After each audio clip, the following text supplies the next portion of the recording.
Deuxième, les kinyanim de la Torah. Si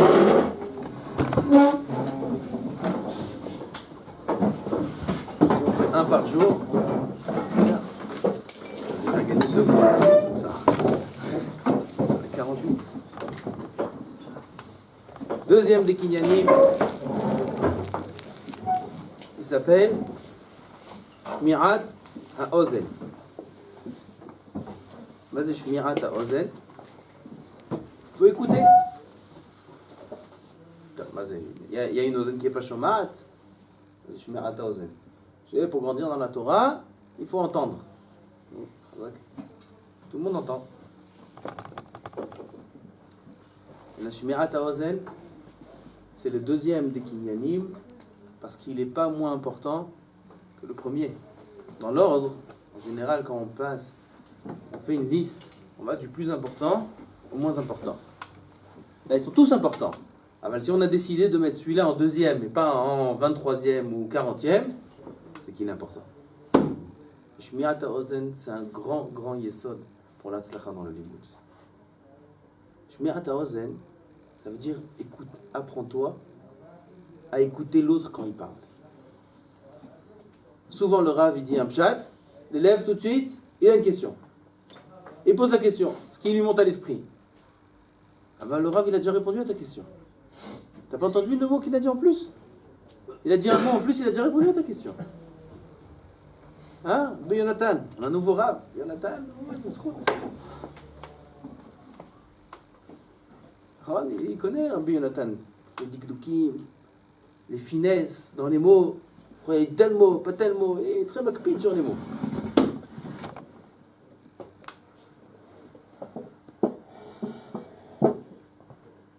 Même dans la chavruta, étudier en chavruta avec ton chaver.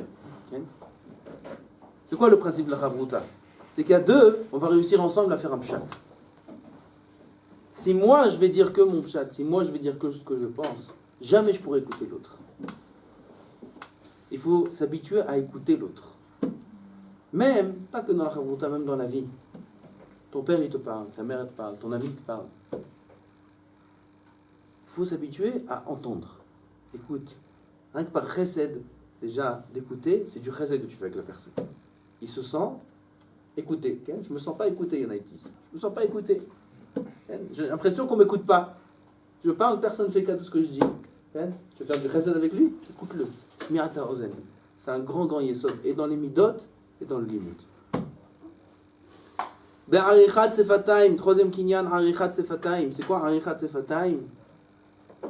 On n'a pas un peu rouge ici. Arichat sefataim, c'est savoir faire ce qu'on appelle dans le limud un nosach. Nosach, ça veut dire savoir formuler sa parole, savoir formuler ses phrases. Il faut savoir dire les mots précis exactement au bon endroit. Tu poses une kushia, dans ta tête c'est flou, dans ta bouche ça va sortir flou. Il y en a, ils te disent, dans ma tête j'ai compris mais j'arrive pas à m'exprimer. Ça n'existe pas une chose pareille. Si un homme il n'arrive pas à s'exprimer, c'est un signe mouvhak que dans sa tête c'est pas clair. Quelqu'un qui arrive à parler clairement, ça veut dire qu'il a les idées claires.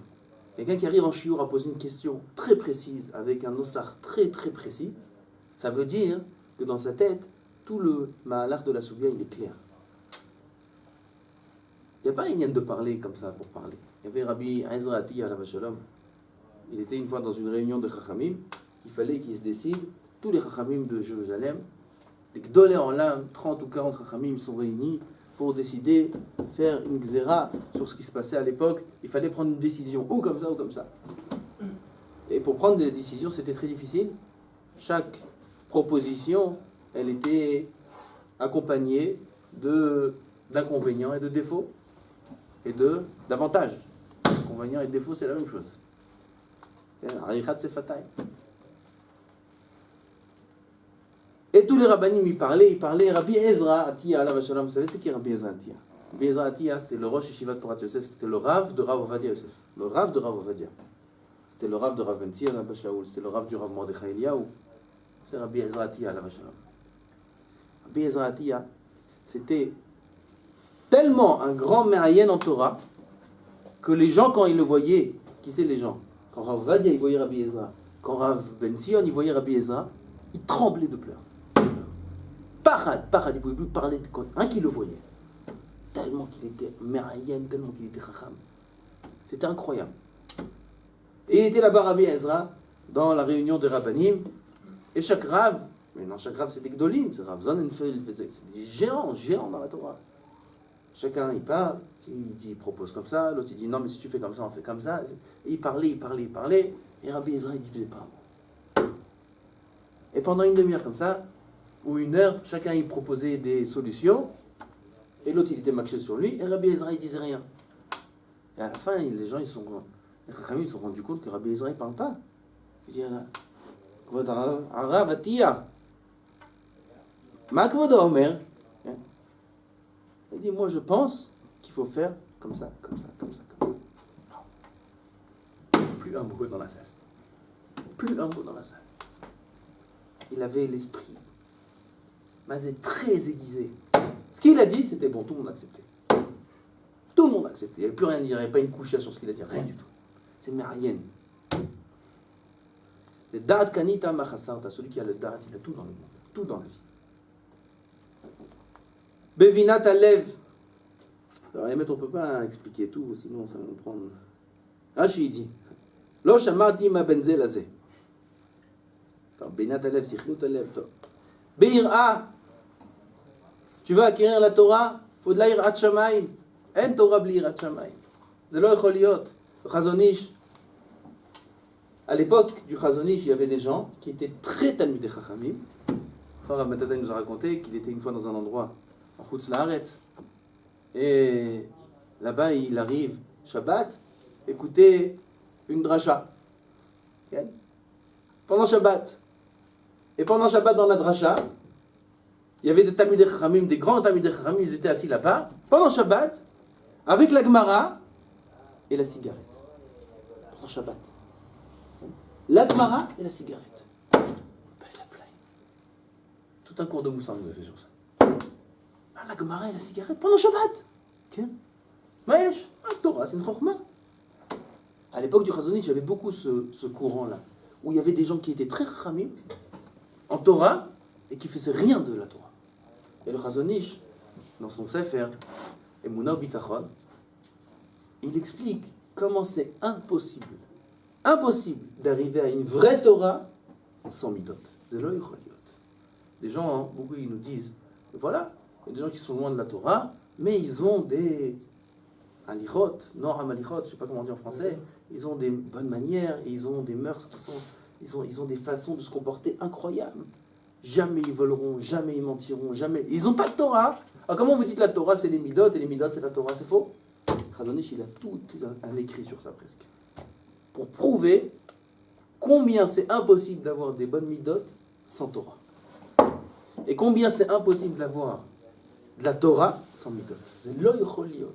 Ça va être une Torah qui sent la colère. Ça va être une Torah qui sent la vulgarité. Ça va être une Torah qui sent pas bon. Comme une fois, il y avait un Chacham, il était... Il avait un Talmid. Ce Talmid-là, il était toujours Marianne Betorah. Et une fois, il était au Beth Akissé, aux toilettes. Et dans les toilettes, il a eu un chidouche. Il a eu un chidouche. Ça arrive. Il n'est pas tour. Il n'est pas tour. Il y a un chidouche aux toilettes, il n'est pas tour. Il est pas... Celui qui est anous, malgré lui, il a dépensé de Torah aux toilettes. Il n'est pas tour. C'est pas grave, c'est pas une avera. On a le droit d'avoir malgré soi dépensé de Torah aux toilettes. C'est moutin, ça arrive. Vous connaissez l'histoire du Chafetz Chaim, une fois il y avait un rachat qui est niftar, et il ne savait pas comment faire un espède sur lui.